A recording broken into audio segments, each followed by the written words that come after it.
नमस्कार दोस्तों, स्वागत है आप सभी का पाथ फाइंडर पर। तो दोस्तों, आज हम इंडियन एग्रीकल्चर के 22वें क्लास में कैश क्रॉप्स की चर्चा को आगे बढ़ाने वाले हैं और एक बेहद ज़रूरी क्रॉप टी की बात करने वाले हैं। ये वो क्रॉप है जिससे शायद as a student, as a teacher, हम सब का दिन की शायद शुरुआत भी इसी से होती है और कहीं ना कहीं शाम तक चाय पर हम सब निर्भर करते हैं। तो भारत में बहुत ही ज़्यादा एक मेन बेवरेज क्रॉप अगर आप देखें तो वो टी है। तो बहुत ज़रूरी है इस टी के बारे में हम चर्चा करें। आज के वक्त में tea industry as a whole आप देखें तो एक major stagnation as well as आप देखें तो एक चैलेंजेस के थ्रू गुजर रहा है। तो आज की इस क्लास में हम एग्रीकल्चर के कंटेक्स्ट में भी जानेंगे टी के बारे में और टी इंडस्ट्री के बारे में भी जानेंगे। तो दोस्तों, मेरा नाम किंजल चौधरी है और मैं आप सभी का स्वागत करता हूं पाथ फाइंडर पर। आप मुझसे मेरे टेलीग्राम चैनल पर जुड़ सकते हैं या फिर कम्युनिटी पेज पर, जहां पर लेक्चर के बाद आपको पीडीएफ अपडेट्स मिल जाएंगे। इसके सिवा दोस्तों, अनअकैडमी स्टोर मार्च 12 को अनवील किया गया है। तो आई होप आप लोगों ने मार्च 12 को, अगर आप ओल्ड राजेंद्र नगर में न्यू दिल्ली में रह रहे हैं तो शायद आप लोग विजिट किए होंगे और आप लोगों ने पसंद भी किया होगा। अन्यथा जब भी जाएं ORN जरूर जाएं, एक बार अनअकैडमी स्टोर का आनंद उठाएं। तो दोस्तों, सेम ड्यूरेशन ऑफ ऑप्शनल आपको हम फ्री में प्रोवाइड कर रहे हैं अगर आप प्लस सब्सक्रिप्शन या आइकनिक सब्सक्रिप्शन लेते हैं 1 साल या उससे अधिक ड्यूरेशन की। मतलब ये हुआ दोस्तों, 1 साल की प्लस सब्सक्रिप्शन की कीमत सिर्फ जीएसटी होती है 46,791 रुपीज।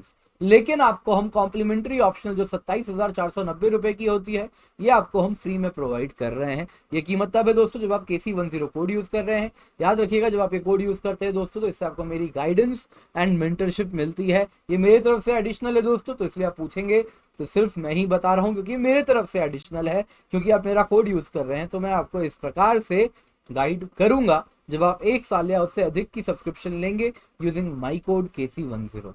तो दोस्तों, अगर मैं आपको बताऊं तो 0% में आपको हम लोन भी दे रहे हैं। 2 घंटे में लोन की अप्रूवल है, मिनिमल पेपर वर्क है एंड इसका भी फायदा आप जरूर उठा सकते हैं। तो जैसा मैंने बताया, जब भी आए यूज दी कोड KC10 क्योंकि इससे आपको मेरी मेंटरशिप मिलती है, हैंड होल्डिंग भी मिलती है। इसके सिवा आपके मन में कोई भी सवाल है with respect to Unacademy subscription, latest offers, preparation journey, तो आप KC10 कोड का इस्तेमाल करें और इस नंबर पर कॉल करें एंड आपको काउंसलर आपके सारे सवालों का जवाब दूर कर देंगे। तो आइए दोस्तों, इसके साथ आज की क्लास स्टार्ट करते हैं। तो दोस्तों, अगर आप टी देखें तो ये बेवरेज क्रॉप है भारत का। टी एंड कॉफी ग्लोबली आप देखें तो 2 मुख्य बेवरेज क्रॉप होते हैं। भारत की बात करें तो tea is a major beverage crop, जो कि भारत में आप कहीं भी चले जाएं, पूरब पश्चिम उत्तर दक्षिण हर जगह चाय तो भैया चाहिए। तो चाय के लिए कूल क्लाइमेट चाहिए होता है और वेल डिस्ट्रीब्यूटेड हाई रेनफॉल की आवश्यकता होती है, क्योंकि दोस्तों चाय में उसके पत्ते होते हैं जिनसे हम चाय, जो चाय पत्ती है उसका इस्तेमाल करते हैं, तो पत्तों का रोल है।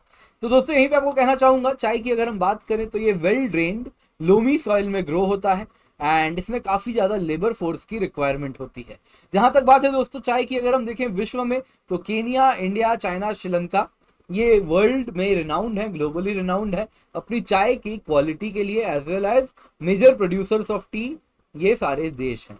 तो आइए दोस्तों, क्लाइमेटिक कंडीशंस जान लेते हैं टी के लिए। तो दोस्तों, अगर आप क्लाइमेटिक कंडीशन की बात करें तो टी को चाहिए होता है hot and humid climate.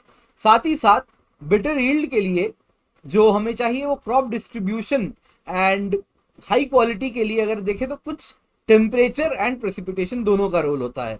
Temperature की बात करें दोस्तों तो 20 से 30 डिग्री का टेम्परेचर होना चाहिए, दैट इज कॉन्ड्यूसिव। वही जो बारिश होनी चाहिए वेल डिस्ट्रीब्यूटेड हेवी रेनफॉल होना चाहिए। तो आप देख सकते हैं चाय जहां पे उगाया जाता है वो सारे इलाके वही हैं जहां पे काफी ज्यादा बारिश देखने मिलती है। तो ये वही इलाके भी आपको दिखेंगे जहां पे चाय उगाया जा रहा है और साल भर वेल डिस्ट्रीब्यूटेड रेनफॉल देखने मिलता है। इसके सिवा एक बात बताना चाहूंगा दोस्तों, अगर हम चाय की बात करें तो जब टेम्परेचर 35 डिग्री से अधिक हो जाती है या टेम्परेचर 10 डिग्री सेल्सियस से कम हो जाती है तो चाय के जो पत्ते हैं वो कहीं ना कहीं डॉर्मेंसी के थ्रू गुजरने लग जाते हैं और चाय में नए पत्ते नहीं आते। तो एक बहुत इंपॉर्टेंट टर्म है विंटर डॉर्मेंसी।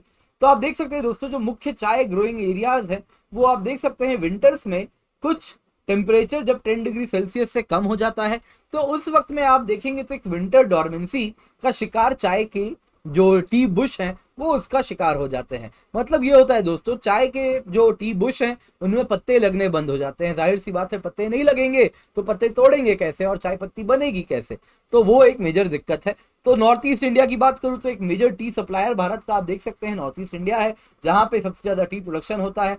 तो यहाँ पे काफी ज्यादा विंटर डॉर्मेंसी साल में 3 महीने देखने मिल जाती है।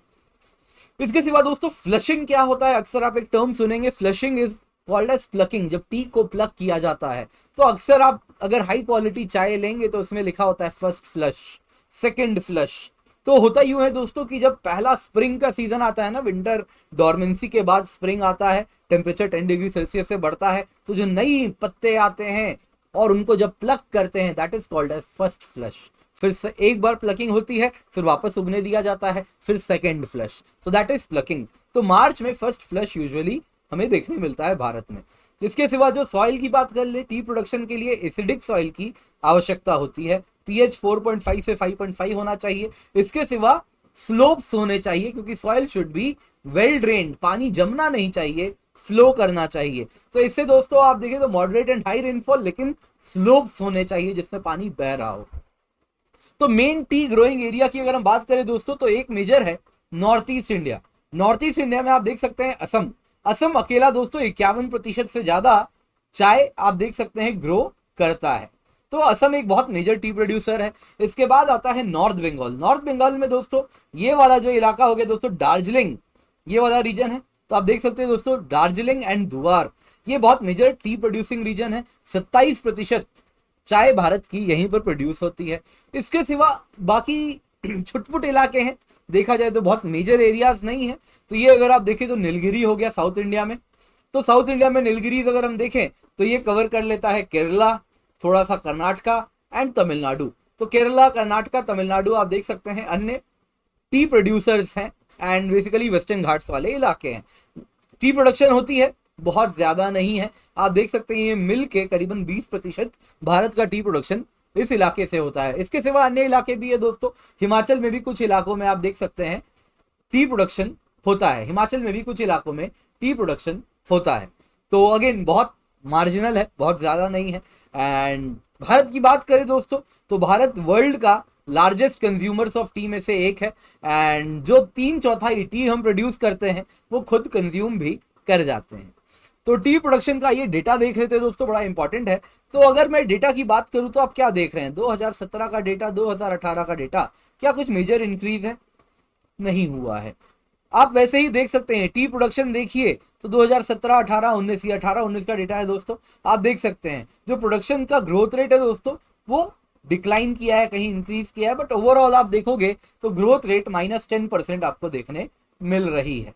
ओवरऑल आप देख सकते हैं कुछ इस प्रकार से अलग अलग जगह में, कर्नाटका, केरला, तमिलनाडु और बाकी आप देखोगे कचार रीजन में, असम वैली में लगभग स्टैग्नेट किया है। तो इस प्रकार से टी प्रोडक्शन की अगर हम बात करें दोस्तों तो कहीं ना कहीं ग्रोथ प्रोडक्शन, टी प्रोडक्शन में ग्रोथ देखने नहीं मिल रही है। रादर अगर मैं डेटा की बात करूं तो कुछ स्टैग्नेशन ही देखने मिला है। 17 से 18 में मार्जिनल इंक्रीज है और 18 से 19 जाएंगे तो कम ही हुआ है। 2019 की बात करें दोस्तों तो India second largest T producer दुनिया का इस वक्त है। एंड इंडिया में जो टी एक्सपोर्ट होता है वो वर्ल्ड का 4th हाईएस्ट है। कीनिया, चाइना, श्रीलंका, ये 3 मेजर टी एक्सपोर्टर्स हैं। इंडिया 4th नंबर पे आता है। कारण आपको बताया, एक कारण तो है कि हम 3/4 चाय खुद कंज्यूम करते हैं, एक्सपोर्ट बस 1/4 करते हैं। इसके सिवा अन्य कारण भी हम चर्चा करेंगे। टोटल टी एक्सपोर्ट्स की बात करें दोस्तों तो 2020 में आप देख सकते हैं कितना था, 826.47 मिलियन। 2021 में कितना है, 755.86 मिलियन डॉलर का हमने टी एक्सपोर्ट किया है। तो टी एक्सपोर्ट में भी डिक्लाइन आया है। अब दोस्तों कई प्रकार के चाय होते हैं, अगर आप टी कनोजियर हैं तो आप जानते होंगे, अन्यथा आम व्यक्ति जैसा मैं हूं तो हम सब जो साधारण चाय पीते हैं वो तो आप जानते ही हैं ब्लैक टी होती है, जिसको आप अगर घर में चाय की जो पत्ती का डब्बा होगा उसमें आप देखेंगे तो लिखा होगा CTC वेरिएंट। तो अक्सर हम लोग भारत में जो पीते हैं दैट इज ब्लैक टी। इसके सिवा जो टी कॉन्जियर्स होते हैं वो जानते होंगे, ग्रीन टी तो खैर सबको ही आजकल जान ही गए हैं। इसके सिवा भी अन्य टी भी आते हैं, हर्बल टी, फ्रूट टी भी आता है, तो उसमें ड्राइड फ्रूट्स को मिक्स करके चाय पत्ती के साथ मिलाया जाता है। उलोंग टी आता है। इसके सिवा white T, dark T, yellow T, अलग अलग प्रकार के चाय आज के टाइम में हो गए हैं। तो दोस्तों यहीं पे अगर हम देखें तो भारत मुख्य प्रोड्यूसर है किसका, ब्लैक टी का। बाकी टी भी ग्रो होते हैं, बट मुख्य प्रोड्यूसर है भारत ब्लैक टी का। तो अब आइए देख लेते हैं टी प्रोडक्शन में क्या क्या चैलेंजेस हैं इस वक्त। तो tea production as a industry हम देखें दोस्तों, तो कई टी प्लांटेशन भारत में पिछले कुछ दिनों में बंद हो गए हैं, और कई कारण हैं इसके स्टैग्नेशन के पीछे। तो आप इंडिया का डेटा देख सकते हैं किस प्रकार से, ये देख रहे हैं लगभग स्टैग्नेट किया हुआ है। टी प्रोडक्शन जो है भारत का 2014 से 2018 बिल्कुल स्टैग्नेट कर गया है, टी प्रोडक्शन में ग्रोथ ही नहीं हो रही है। कई टी प्लांटेशन बंद हो चुके हैं, कॉर्पोरेट्स रन किया करते थे कई टी प्लांटेशन को, सब के सब बंद करके चले गए हैं। कुछ तो कारण होगा, क्या कारण है? पहला कारण है दोस्तों, भारत में जो टी प्लांटेशंस हैं वो बहुत पुराने हैं, तो उनमें प्रोडक्शन बहुत कम होती है। ये जो टी बुशेज हैं ये बहुत पुराने हैं, ओल्ड हैं, तो अब उनमें टी में नए पत्ते टाइम के साथ ज्यादा नहीं ग्रो हो रहे, तो ओल्ड टी बुशेज हैं, तो उनको सिस्टमेटिकली हमें बदलवाना होगा, रीन्यू करना होगा। दूसरी समस्या है दोस्तों पेस्ट की। तो bacterial black spot north east India में बहुत कॉमन टी में एक पेस्ट है जो लग रहा है। इसके सिवा इंडस्ट्री में सिकनेस देखने मिल रही है, इंफ्रास्ट्रक्चर नहीं है, मॉडर्नाइजेशन नहीं हो पा रही है, मैनेजमेंट प्रॉपर नहीं है, सबसे बड़ी समस्या है इन इलाकों में। इसके सिवा प्रॉपर स्टोरेज नहीं हम प्रोवाइड कर पा रहे, तो टी लीव्स में मॉइस्चर लग जाता है ना, मॉइस्चर के बाद वो टी लीव्स खराब हो जाते हैं, तो उनकी जो वैल्यू मिलनी चाहिए वो वैल्यू नहीं मिलती है। क्लाइमेटिक कंडीशंस आप देखें तो काफी ज्यादा इन इलाकों में क्लाइमेट का भी प्रभाव आपको देखने मिल रहा है। कभी बारिश कम हो जाती है तो कभी बहुत ज्यादा सीवियर हो जाती है, और दोनों से ही नुकसान होता है। इसके सिवा दोस्तों पॉलिटिकल टर्मोइल एक मेजर कारण है। आप दार्जिलिंग वाला इलाका देखें दोस्तों, याद है आपको दार्जिलिंग में काफी मेजर प्रोटेस्ट चला था पिछले कुछ दिनों में, काफी ज्यादा गोरखा लैंड की डिमांड थी और एक मेजर प्रोटेस्ट हुआ था। उसके बाद क्या हुआ, ये सारे रास्ते ब्लॉक कर दिए गए थे। यहाँ पे ब्लॉक करने से हुआ यूं कि ये जो दार्जिलिंग टी थी ये एक्सपोर्ट नहीं हो पाई। दार्जिलिंग टी ग्लोबली रिनाउंड है। ये जो हमारा चाय होता है सीटीसी जो आमतौर पर आप पीते हैं वैसा नहीं होता, ये लीव्स होते हैं, ये कंप्लीट लीव्स आपको इनको एक्सपोर्ट किया जाता है। ब्रिटेन में बहुत ज्यादा खपत है इसकी। इसके सिवा जो क्लाइमेटिक कंडीशंस हैं वो भी मैंने आपको बताया, वैसे ही क्लाइमेट चेंज का प्रभाव हो रहा है। Political turmoil with respect to Gorkhaland region देखने मिला है। वेज प्राइस मूवमेंट एक मेजर समस्या है। 1995 को अगर हम बेस ईयर मान के चलें तो अगले 24 साल में यानी 2019 तक में, 1995 से लेके 2019 तक में जो चाय बागान में काम करने वाले वर्कर्स थे उनके वेजेस 8 गुना बढ़े हैं, 8 टाइम्स। लेकिन जो टी प्राइसेस है ग्लोबल मार्केट में वो बस 2% से बढ़ी है। तो क्या होगा? ऑब्वियसली वेज प्राइस मूवमेंट इस प्रकार से बदल रही है तो कहीं ना कहीं जो टी प्रोडक्शन है वो स्टैग्नेट करेगी एंड मेजर इश्यूज होंगे, चैलेंजेस हैं ये भी। इसके सिवा भारत में जो प्रकार का चाय हम उगाते हैं that is CTC, crush tear curl. आप जाके कोई भी डब्बा देखिए, अगर आपके घर में चाय का डब्बा तो होगा ही या चाय पत्ती की पैकेट होगी तो उसमें जाके देखिएगा लिखा होगा असम सीटीसी, इस प्रकार से लिखा होता है। तो आपको चाय में कभी पत्ती नहीं दिखती, आपको पैलेट दिखता है, गोली दिखती है चाय में। तो वो क्यों है? क्योंकि दोस्तों वो चाय को प्रोसेस किया जाता है, जब तोड़ा जाता है प्लग करते हैं, फिर उसको क्रश करते हैं, टियर करते हैं, कर्ल करके उसको मशीन से उस प्रकार के पैलेट्स में कन्वर्ट कर देते हैं। तो ये हम कंज्यूम करते हैं सबसे ज्यादा, लेकिन ग्लोबली इसकी डिमांड बहुत ज्यादा नहीं है, ये बस भारतीय कंज्यूम करते हैं मुख्य रूप से। ग्लोबली आप देखें तो चाय के लीफ की डिमांड होती है, तो इसलिए एक्सपोर्ट मार्केट में जो हमारी सीटीसी वेरिएंट है in spite of huge production इसकी डिमांड कहीं ना कहीं कम है। तो दोस्तों ये बहुत इंपॉर्टेंट एस्पेक्ट था टी के बारे में जो आपको जानना है। आपके लिए एक होमवर्क है। होमवर्क क्या है? आप मुझे टी और कॉफी में अंतर बताएंगे। गूगल सर्च करेंगे आपको मिल भी जाएगा। आप मुझे अलग अलग तरीके से अंतर बताएंगे। पहला अंतर होगा कि किस क्लाइमेटिक कंडीशन में क्या अंतर हो रहा है टी और कॉफी में। इसके सिवा जियोग्राफिक लोकेशन में क्या अंतर है। इसके सिवा एक्सपोर्ट कितना हो रहा है, इसमें क्या अंतर है, एंड डोमेस्टिक डिमांड कितनी है, इस प्रकार से अंतर बताएंगे।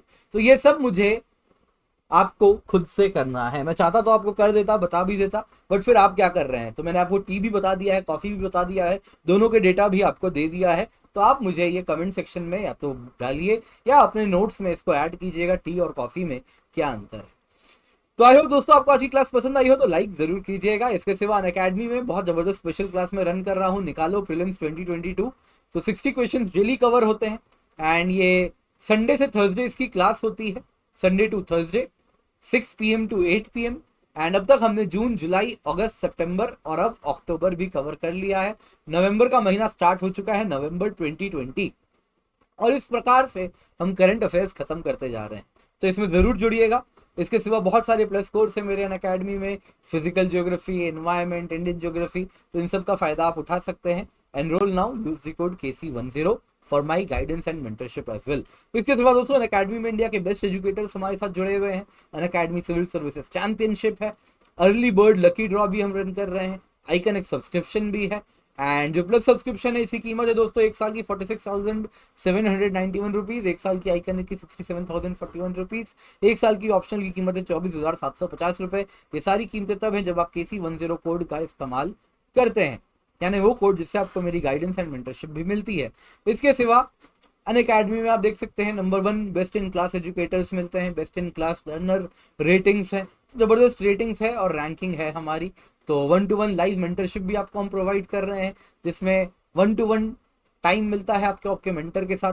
आपके स्लॉट्स आप प्री बुक कर सकते हैं, डाउट्स को आप सॉल्व कर सकते हैं, पर्सनलाइज्ड गाइडेंस पा सकते हैं, और ऑप्शन है आपके पास, आप अपने प्रेफर्ड लैंग्वेज में अपने मेंटर के साथ गाइडेंस सेशन भी बुक कर सकते हैं। इसके सिवा यूपीएससी सीएससी बैचेस हैं दोस्तों, मार्च 16 से स्टार्ट हो रहे हैं। आप देख सकते हैं बाईलिंगुअल बैचेस भी हैं, एंड ये प्रीलिम्स 2022 के लिए भी हैं और यूपीएससी सीएससी 2023 के लिए भी हैं। तो इन सभी का हिस्सा आप बन सकते हैं। Use the code KC10, enrol now, and फायदा उठाएं इस ऑफर का। Thank you so much for joining, have a great day.